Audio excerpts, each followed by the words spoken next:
Recorded Books Inspirational presents an unabridged recording of Book of Dreams by Davis Bunn, narrated by Antoinette LaVecchia, and directed by Jane Kramer. Chapter 1. Teddy Wainwright was a very happy man. Not many people had the chance to reinvent themselves at the ripe old age of 63.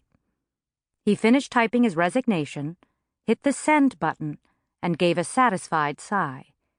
Shirley would be so proud of him. His young aide set the photographs of Teddy's wife and daughters into the last crate. "That's the lot, sir. Thank you again for your help." Teddy slipped his aide a letter. He had been up until almost dawn, working and reworking the words. There was so much to pack into a few paragraphs. The envelope bore his wife's name, nothing more. "Here, put this on top." "No problem, sir." His aide set the envelope in the box and fitted on the lid. "I'd just like to say again how sorry I am you're going." "That makes two of us."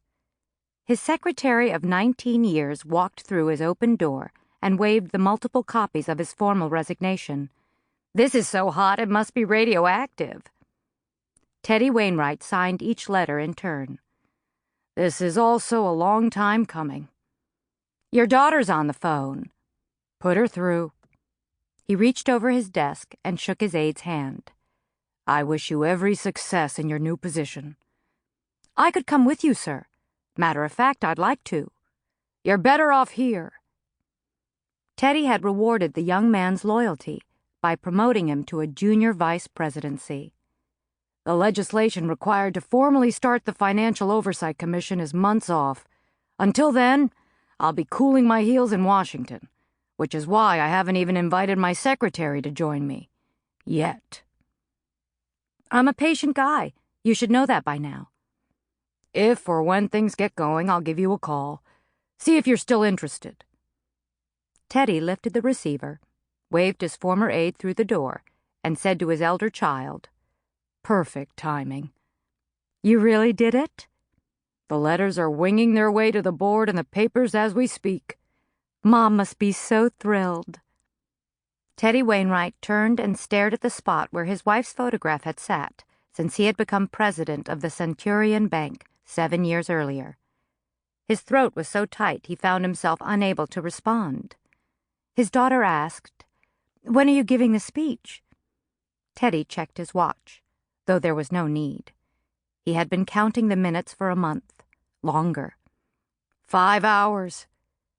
"I called because I wanted you to know Sis and I are here together and will be praying for you." He had to clear his throat twice before he could say, "Thank you, honey. That means the world." "Go out there and knock 'em dead." "I intend to." "They've had this coming for a long time." "Too long." She hesitated a long moment, then said softly, "I'm so proud of you, Daddy." Teddy Wainwright told his daughter goodbye, then pressed the phone to his heart. He held it there long enough for the receiver to emit the beeping alarm, telling him to cut the connection. His secretary re-entered his office and saw him sitting there, staring out the window. "Everything all right?" "Everything is fine." He set the receiver down in the cradle and wiped his eyes. "Everything is just great." "The garage just called to say your car is waiting downstairs. I checked with the airport and your plane is inbound, and your wife is on line 3.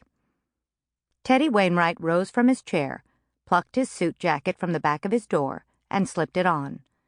"Tell Shirley I'll call her from the car." His secretary handed him a plastic file. "Your speech." "Thank you." "I hope you know what you're doing." "I do." "The banks won't like this. It's one thing for some politician or journalist to take aim, but when one of their own turns on them, it's war." Teddy Wainwright heard both her years of experience and her very real fear.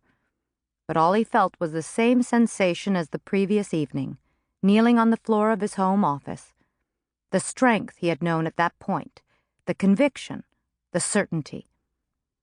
He slipped the speech into his briefcase. "I should have done this years ago."